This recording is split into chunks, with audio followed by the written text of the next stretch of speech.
One thing that I was very interested in, Deion Sanders was here earlier with Peter King, and Deion's the one who started the talk months ago about a Hall of Fame within the Hall of Fame. Yeah. And when Tom Brady retired last week, we just kind of spontaneously brought it up. And I said, you know what, maybe there should be something more than just gold jacket, put the bust in the room with all the others. All due respect. I mean, if you're a Hall of Famer, you're a Hall of Famer. But there are certain, and you've talked about it, the inner room, the Lawrence Taylors of the world, the guys who clearly are the best of the best. Here's Deion with Peter King discussing Deion's belief, along with ours, that there should be a Hall of Fame within the Hall of Fame. How would you sort of separate, if you had your choice, in the Hall of Fame? Would you really want to have a wing of the Hall of Fame? Yeah, upper room. An upper room. You got to have an upper room. And so how do you decide who's in it? Shoot, they decide who's in it. The game decides who. You know who changed the game. Like if you just say, okay, so you're going to put LT beside some of the guys that y'all been putting in the last few years, you just going to have them sit beside LT like it's cool? You guys can't feel good about this stuff, but you have a quota. You shouldn't have to meet a quota every year to send guys in. If they ain't that, they ain't that. That's not right. Yeah. Because that's what y'all told me. But here's the biggest issue.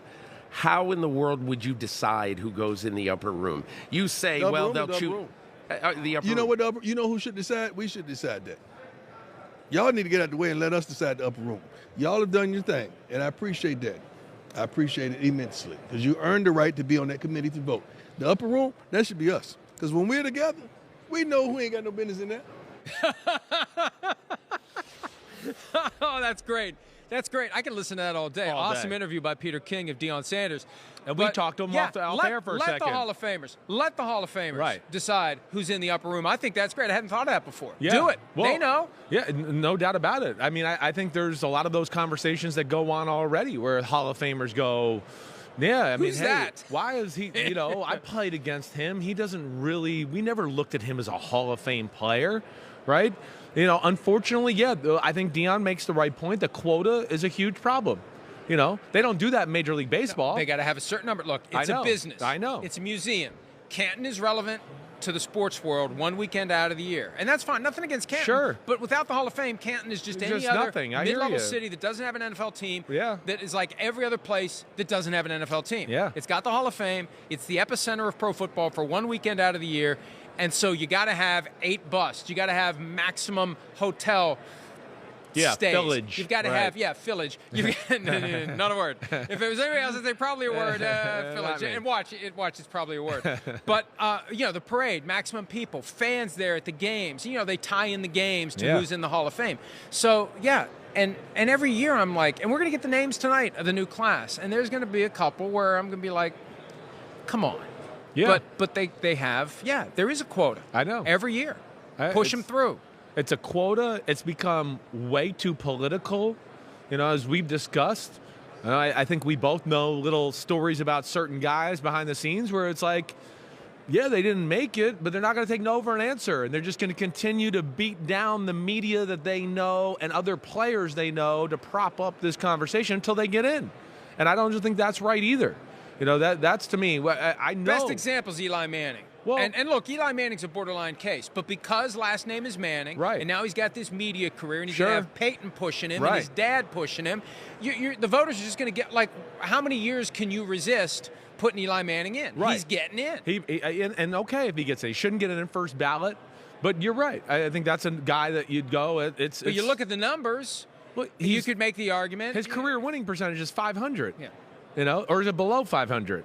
I don't think it's below. It's like he had a win like the last game of his career to go above 500. It was something like that. And Shereen Williams, who's one of the Hall of Fame voters, said at one point late in his career, if he hangs around long enough, he's going to torpedo his own Hall of Fame case. Right. Because it's not just what you did that was good, it's what you did that was bad. Right. And if you do enough bad, it undermines the good and you don't get in. Yeah, well, certainly you're right. There's something of that. It does. It can deter if you hang around too long. Kurt Warner had that donut hole in the middle of his career that he had to overcome to get in. Exactly right. Yeah, there's that. But I think there's too many cases where, and again, I'm not going to name names here and do that, but you've heard me talk behind the scenes where some guys get in the Hall of Fame on a team, on a defense, let's just say, and you talk to the other guys that coach that defense are like, wait, he's in the Hall of Fame, but this guy that we thought was the best player on our defense is not? And it's just like, oh, yeah, this guy, he's called everybody in the world and politicked everybody in the world and called every Hall of Famer that gets involved and talking to the media people as well.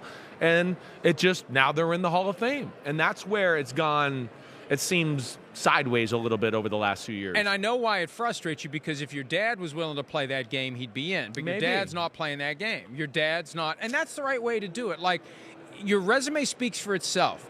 There's something unseemly, frankly, about, instigating a political push to try to get yourself some honor. You either deserve it or you don't. But the problem is the people who politic and take those seats take them away from the people who deserve them, who are keeping their mouths shut. I would agree with that, right? And I think, my father is like us.